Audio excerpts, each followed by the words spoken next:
Teens இதனுடைய அந்த latest ஒரு படம். நான் முதல்ல மற்ற ஃபங்க்ஷனுக்கெலாம் போகும்போது நிறைய ப்ரிப்பேர் பண்ணிட்டு போவேன், என்ன பேசுகிறதுன்னு சொல்லிட்டு. என்னுடைய ஃபங்க்ஷனில் அந்த ஃபங்க்ஷனை நான் எப்படி பண்ணுறதுங்கிறதே எனக்கு ஒரு பெரிய ப்ரிப்பரேஷனாக இருக்கும். ஒரு 3 நாள் தொடர்ந்து இதையே பண்ணிகிட்ருப்போம். தமிழ் சட்டையை பார்த்துருப்பீங்க நீங்கள், தெரியும். இது வந்து கலைஞருடைய அந்த 100ஆண்டு விழாவில் பேசுகிறதுக்காக ஸ்பெஷலாக தச்சு எடுத்துகிட்டு போனேன். சில மேடையில் நமக்கு வாய்ப்பு கிடைக்காது. நம்ம உள்ளூரில் வந்து பெரிய ஆளாக இருப்போம், வெளியூருக்கு போனோன்னே அங்கே கொஞ்சம் முதலிடம் கிடைக்கிறதே கொஞ்சம் கஷ்டமாக இருக்கும். அந்த மேடை அந்த மாதிரி தான், ரொம்ப ஷார்ட்டாக முடிக்க வேண்டியிருந்ததுனால அந்த வாய்ப்பு எனக்கு கிடைக்கல. அதனால் அந்த சட்டையை வந்து நான் இதுக்கு போட்டு போனேன். நான் மட்டுமே இல்லை, பெரிய பெரிய ஸ்டார்ஸ் உட்பட பார்த்தீங்கன்னா வேறு ஒரு இடத்துக்கு போய் முதல் வரிசையில் நமக்கு இடம் கிடைக்குமாங்கிறதே ஒரு பெரிய பிரச்சனையாக இருக்கும். நான் சொல்கிறது புரியும்னு நினைக்கிறேன். அதனால் நான் எனக்குன்னு ஒரு தனி இடத்தை நானே ஏற்பாடு பண்ணிக்கணும்னு ஆசைப்படுவேன். புதிய பாதையிலிருந்து இது வரைக்குமே பெரிய ஸ்டார்ஸை வச்சு படம் எடுக்கணுன்னோ அந்த மாதிரிலாம் இல்லாமல், ரொம்ப இந்த சினிமா மேலே இருக்கிற ஒரு காதலில் கிட்டத்தட்ட 33-34 வருஷமாக இப்போ எல்லோரும் சொன்ன மாதிரி ரொம்ப வித்தியாசமாக, யூனிக்காக, இது எல்லாமே வந்து வேறு வேறு வார்த்தைகள் அவ்வளோதானே தவிர இந்த சினிமாவுக்குள்ளே நம்ம நிரந்தரமாக இருக்கிறதுக்கு என்ன பண்ணுறது. அப்போது வித்தியாசமான ஏதோ ஒரு முயற்சிகளை மற்றவங்க பண்ணதை விட வேறு ஒன்று பண்ணோம்னா டெஃபினட்டாக அதுக்குன்னு ஒரு அங்கீகாரம் இருக்கும் அப்படிங்கிற ஒரு எண்ணத்தில் ஒத்த செருப்பு மாதிரியோ இரவு நிழல் மாதிரியோ படம் பண்ணிவிட்டு இப்போ நான் டீன்ஸில் வந்து இறங்கியிருக்கேன். இந்த படம் வந்து இந்த ஃபஸ்ட் லுக்கை பார்த்த உடனே நிறைய பேருக்கு பயங்கர, நான் தேட்டராக போனேன். இதுதான் ஃபஸ்ட்டு டைம் இந்த ஃபஸ்ட் லுக்கை வந்து ஸ்க்ரீனில் ரிலீஸ் பண்ணால் எப்படி இருக்கும் அப்படின்னா, அதுக்கு வந்து சென்சார் சர்டிஃபிகேட் வேணும்னாங்க. ஒரு நாள் ராத்திரி உடனடியாக சென்சார் போர்டு ஆஃபீஸர்கிட்ட கேட்டேன். அவர் சொன்னார், இந்த மாதிரி இது வரைக்கும் சென்சார் சர்டிஃபிகேட் யாருமே வாங்கி ரிலீஸ் பண்ணதில்லை அப்படின்னோடனே நான் பயங்கர குஷி ஆகிட்டேன். இது வரைக்கும் யாருமே பண்ணதில்லைன்னா அதை நம்ம பண்ணணும் அப்படின்னு அந்த சென்சார் சர்டிஃபிகேட்டை வாங்கி ஸ்க்ரீனில் ரிலீஸ் பண்ணேன். அதுக்கு தான் இந்த வேர்ல்டு புக் ஆஃப் ரெக்கார்ட்ஸோட ரெகக்னைசேஷன். இந்த படம் நான் செய்கிறதுக்கு ரொம்ப முக்கியமான காரணம், எனக்கு முன்னாடி பேசின திரு கால்டுவெல் வேல் நம்பி அவர்கள், தம்பி ரஞ்சித், இன்னும் 2 பேர் இருக்காங்க, மிஸ்டர் பாலா சுவாமிநாதன், டாக்டர் பிஞ்சி ஸ்ரீனிவாசன். இவங்க ஒரு 4-5 நண்பர்கள். என்னுடைய இரவு நிழலுக்கும் அவங்க தான் தயாரிப்பாளர்கள். அதில் வந்து ஒரு மிகப்பெரிய லாபமாக அந்த படம் அமையலை. ஒரே லாபம் எனக்கு என்ன பெரிய சந்தோஷமாக இருந்ததுன்னா, ஒரு சிங்கிள் ஷார்ட் ஃபிலிம், உலகத்தில் இது வரைக்கும் யாரும் முயற்சி பண்ணாத ஒரு நான் லீனியர் ஃபிலிம் நான் எடுக்கணும்னு ஆசைப்பட்டேன். அதுக்கு பின்னணியில் பேஷன் யாருக்கு வேணாலும் இருக்கலாம், கனவு யாருக்கு வேணாலும் இல்லை. கண் இருக்கிறவங்களுக்கெல்லாம் கனவு இருக்கும். ஆனால் அந்த கண்ணுக்கு ஒரு ஒளியாக அந்த படத்துக்கு பின்னாடி பொருளாதாரமாக இந்த ஒரு 5 நண்பர்கள், டாக்டர் பிரபாகர்னு ஒருத்தர் இருந்தார். அந்த படம் வந்து மிகப்பெரிய வெற்றி அடைஞ்சு மிகப்பெரிய லாபமாக, இந்த உலகமே எப்படின்னா பணம் மட்டும்தான். உலகத்தில் பணத்தை விட பெரிய விஷயம் நிறைய இருக்கும், ஆனால் அது எல்லாத்தையும் பணத்தால் தான் வாங்க முடியும். அப்படி தான் பணத்துக்கு பின்னாடி ஒரு பெரிய கூட்டம். இப்போ சமீபத்தில் ஆயி பூரணம்னு ஒரு அம்மா தன்னுடைய 7.5 கோடி ரூபாய் நிலத்தை கல்விக்காக ஒரு பள்ளிக்கூடத்துக்காக எழுதி வச்சாங்க. நான் அவங்கள வந்து ஃபோன்லேயே அவங்க காலில் விழுந்து கும்பிட்டேன். இப்படிப்பட்ட மனிதர்கள்லாம் பார்க்குறது கஷ்டம்ன்ட்டு.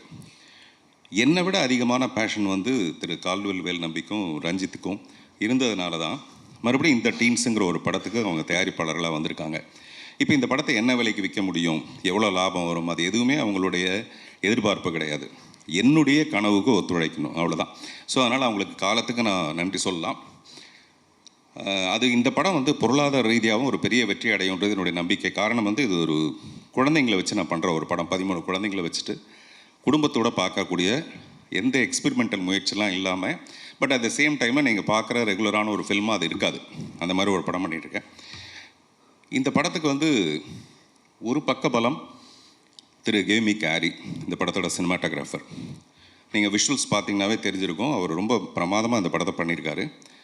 அடுத்து இசை, நான் இது வரைக்கும் ராஜா சார் கூட ஒர்க் பண்ணியிருக்கேன், ரஹ்மான் சார் கூட ஒர்க் பண்ணியிருக்கேன், சத்யா சார் கூட ஒர்க் பண்ணியிருக்கேன்.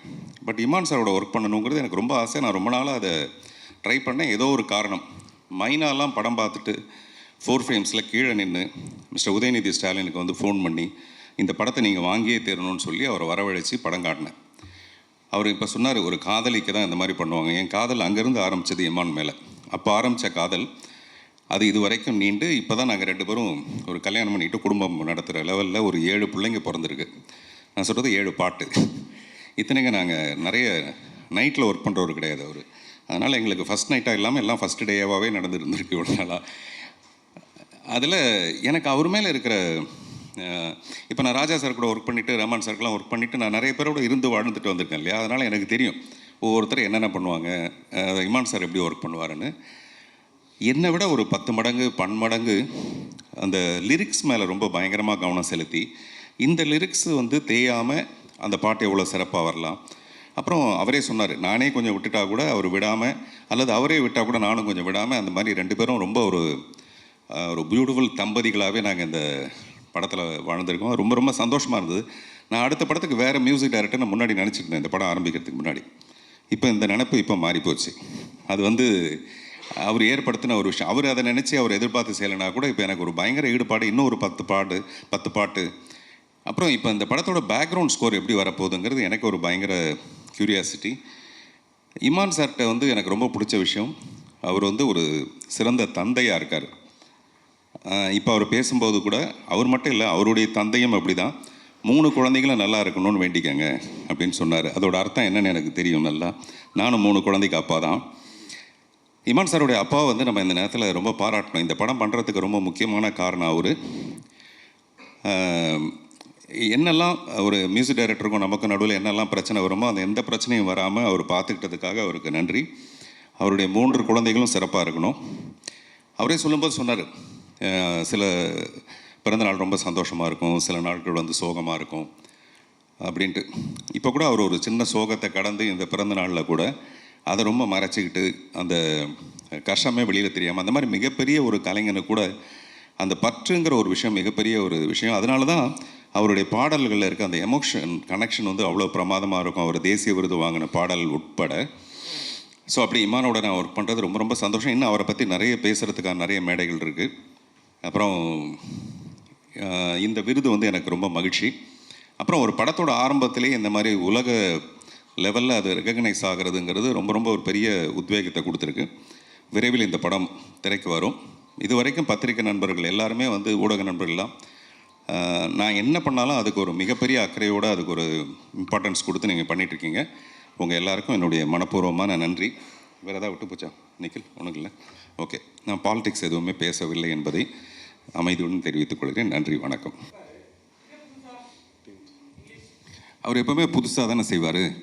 அதனால் இப்படி ஒரு கேள்வி கேட்கணும் இல்லை, அது இப்படி ஒரு கேள்வி கேட்கணுங்கிறதுக்காகவே அவர் வந்து இங்கிலீஷில் தலைப்பு வச்சுருக்காரு. இப்போ நான் தமிழ்லேயே வச்சுருந்தேன்னு வச்சுங்களேன், இப்படி ஒரு கேள்வி வராதில்ல. யாருமே கேள்வி கேட்க தயங்கும் போது நீங்கள் தைரியமாக கேள்வி கேட்குறதுக்கு காரணமாக இருந்திருக்கிறது இந்த டைட்டில். டீன்ஸ்னால் அந்த 13 பருவம். அது 13 வயசு ஆகும்போது டீன்ஸ், 13s 14s 15ஸ்ன்னு சொல்லுவாங்க இல்லையா சார்? 13 பருவம் தானே கரெக்டான விஷயம். 13 வயது 13 பருவம் தான். 13 பருவத்தில் வரது தான் 13 வயது. நீங்கள் அதெல்லாம் பார்த்து வச்சுக்கிட்டே பண்ணுவீங்க நீங்கள்.